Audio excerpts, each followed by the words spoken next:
नमस्ते दोस्तों, चढ़ती जवानी और हवस की यह कहानी जीजा और साली की है। दोस्तों, एक लड़की होती है जिसका नाम शिवानी था। शिवानी दिल्ली की रहने वाली है और वह कॉलेज में अपनी पढ़ाई कर रही थी। उसके घर में उसका छोटा भाई और मम्मी पापा रहते थे। दोस्तों, यह घटना उस समय की है जब शिवानी और उसके भाई की गर्मियों की छुट्टियाँ चल रही थी।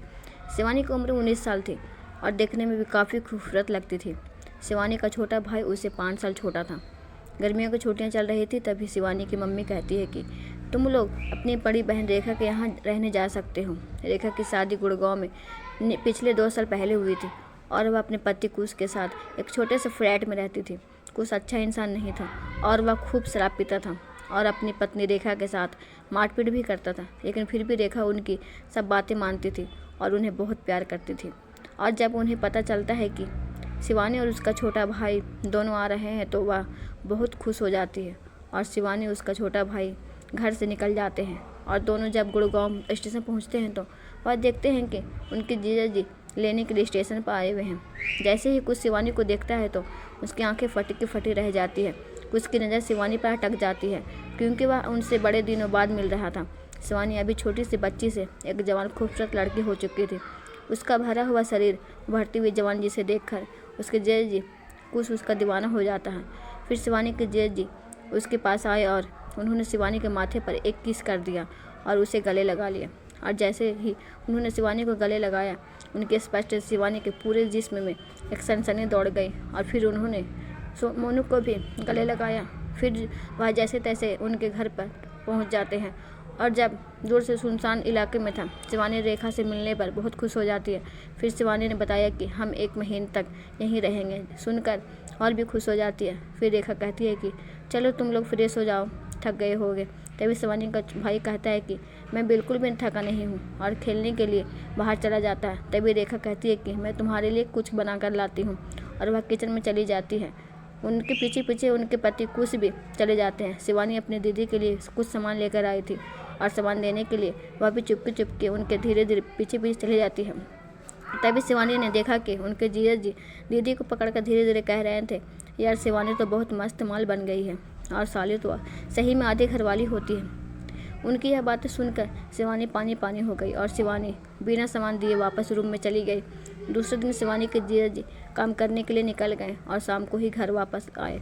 धीरे धीरे रात हो गई और सब लोग खाना खाने बैठ गए। शिवानी के जीजा जी उसे घूर घूर कर देख रहे थे और उनकी दीदी को कह रहे थे कि 3 दिन बाद होली है, शिवानी को बहुत सारा रंग लगाएंगे।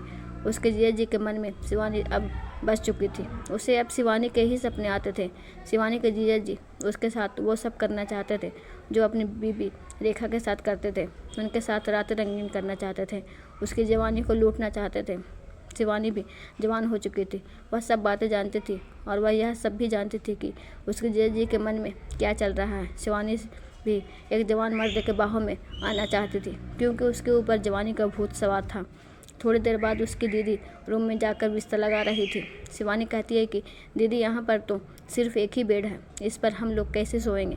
तो उसकी दीदी लपाक से बोली कि तू अपने जीजा जी के साथ बेड पर सो जाना और मैं तुम्हारे भाई के साथ नीचे ज़मीन पर सो जाऊंगी। तो शिवानी एकदम घबरा कर बोली कि ना बाबा ना, आप ही जीजा जी के पास सो जाना। और फिर शिवानी और उसका छोटा भाई नीचे ही सो गए। लेकिन रात शिवानी को नींद नहीं आई क्योंकि एक तो बहुत मच्छर थे और ऊपर से पलंग भी बहुत आवाज़ आ रही थी। फिर दूसरे दिन शिवानी के जीजा जी कहते हैं कि शॉप के 7 दिन के लिए छुट्टियां हैं तो हम सब मज़े करेंगे और शिवानी की तरफ देखने लगते हैं। इतने में शिवानी कहती है कि आज इसी बात पर खाना मैं बनाऊंगी और उसकी दीदी मान जाती है। कुछ देर बाद जब सब खाना खाने बैठते हैं तो शिवानी के जीजा जी उसके द्वारा बनाए गए खाने की बहुत तारीफ़ करते हैं और शिवानी की तरफ आँख मारते हुए कहते हैं कि बहुत दिनों बाद इतना स्वादिष्ट खाना खाने को मिला है। शिवानी अपने दीदी से कहती है कि देखो जीजा जी मुझे छेड़ रहे हैं। तो उसकी दीदी हंसी और बोली कि साली के ऊपर तो जीजा का पूरा हक बनता है।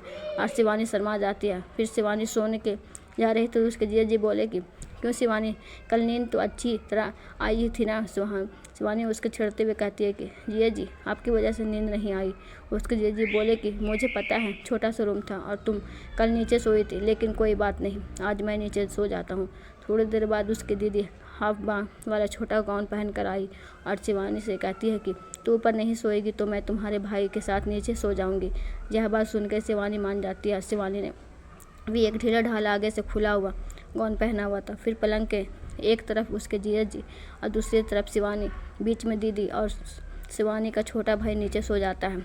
सुबह जब शिवानी उठती है तो सब सो रहे थे और शिवानी देखकर हैरान रह जाती है। शिवानी के गाउन के सारे बटन खुले हुए थे और उसके दीदी का भी गाउन खुला हुआ था। बिस्तर से भी कुछ महक आ रही थी। शिवानी के जीजा जी उस तरफ मुंह करके सोए हुए थे तो शिवानी एकदम बहुत जल्दी से उठ जाती है और अपना गाउन ठीक करती है। टॉयलेट में जाकर ज़ोर ज़ोर से फ्लश की आवाज़ करने लग जाती है ताकि सब जाग जाए। और फिर ऐसे ही होता है। फिर उस दिन शिवानी के जीजा जी घर पर ही थे क्योंकि कल होली थी और साली बोली कि हम लोग आज कुछ स्पेशल बनाते हैं। और फिर उस दिन शिवानी और उसकी दीदी दोनों सुबह से किचन में थे तो बातों बातों में ही शिवानी की तो उसकी छोटी दीदी पूछती है कि तुम्हारे कोई बॉयफ्रेंड है, तो शिवानी साफ साफ मना कर देती है। और फिर शिवानी अपनी दीदी को चिढ़ते हुए बोल ही देती है कि कल रात क्या क्या किया आपने तो, और जीजा जी और अपने पेट पर टैटू कहाँ से बनवाई है, बहुत अच्छा लग रहा था। शिवानी की दीदी हंसते हुए कहती है कि क्या तूने कल सब कुछ देख लिया है? तो शिवानी कहती है क्या? फिर शिवानी की दीदी बोली कि आपके जीजा जी तो किसी भी रात मुझे नहीं छोड़ते हैं। दूसरे दिन रेखा को शिवानी से कहती है कि आज मेरी तबीयत ठीक नहीं है और मैं आराम से सोना चाहती हूँ। कुछ रेखा के लिए दूध लेकर आता है और उसमें नींद की गोलियां मिला देता है और रेखा आराम से सो जाती है। रेखा को कोई आता पता नहीं होता है कि मैं कहाँ हूँ। शिवानी और उसके जीजा जी उस रात दोनों एक ही पलंग पर सो जाते हैं। आज रात शिवानी और उसके जीजा जी एक दूसरे में समा जाना चाहते थे।